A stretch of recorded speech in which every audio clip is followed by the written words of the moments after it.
Hi guys, this is Waity back in the man cave. I've moved location slightly as some got distracted by the mess of my desk. There was some favourable responses to my little chat last night. I hope you're not too bored. Feel free to skip on if you can't stand me. I won't be offended, and indeed I won't really know. But been thinking a bit today, what's going on about how good of friends we are to each other. I know I can improve in that department, as I guess we all can, and sometimes we can be out of sorts with each other. And sadly, I am at this moment with one of my friends, couple of my friends. Something I hope we can kind of resolve.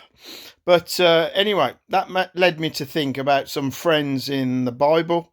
An incident where four friends of a man who was lame and lying on a mat was taken to meet Jesus.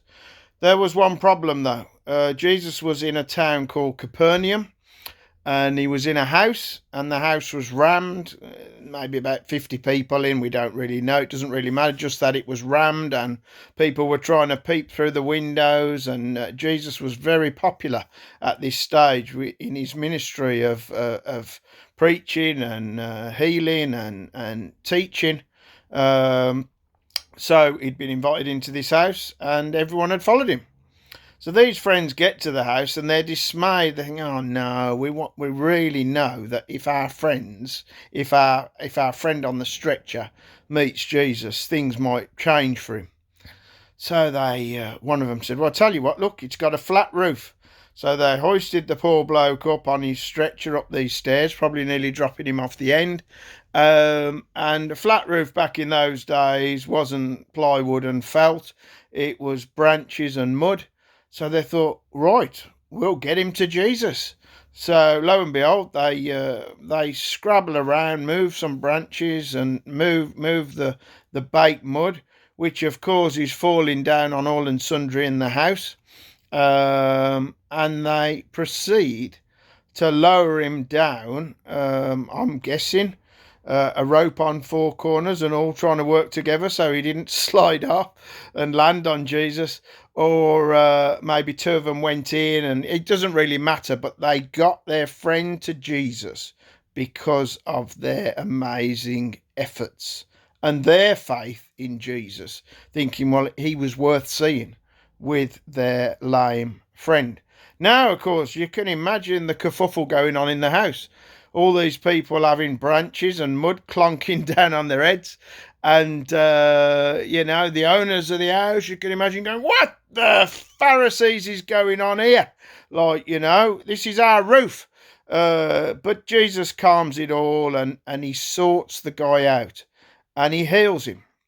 And it's partly because of the men's faith, but you've got to have your own faith in Jesus.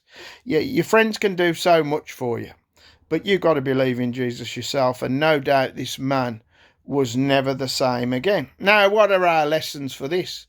Well, before we think about them, I do believe that the men probably had to put the roof back. I don't think Jesus, even though he could have done and zapped the roof, if you like, and fixed it, but I think the men still had their part to play. Hopefully their friend joined them, being as he was the cause of the whole. But in all seriousness, what would we do for our friends? What effort do we put in to our friendships? And at the moment, who are we checking up on? Who are we patching things up with if we can? Life is very short. And perhaps for those of us that do have faith in Christ, who are we putting efforts into to showing Christ to? There's loads more in that, but that's quite enough from me. If you want to look into it a bit more, then again, I'll just have to turn 1 second, and it's in Mark. That's a good book. Took me ages to write. Mark chapter 2, verses 1 to 12. And again, I just hope these thoughts were helpful to you and maybe encourage you. So, bye from the man cave and Waity World. Good night.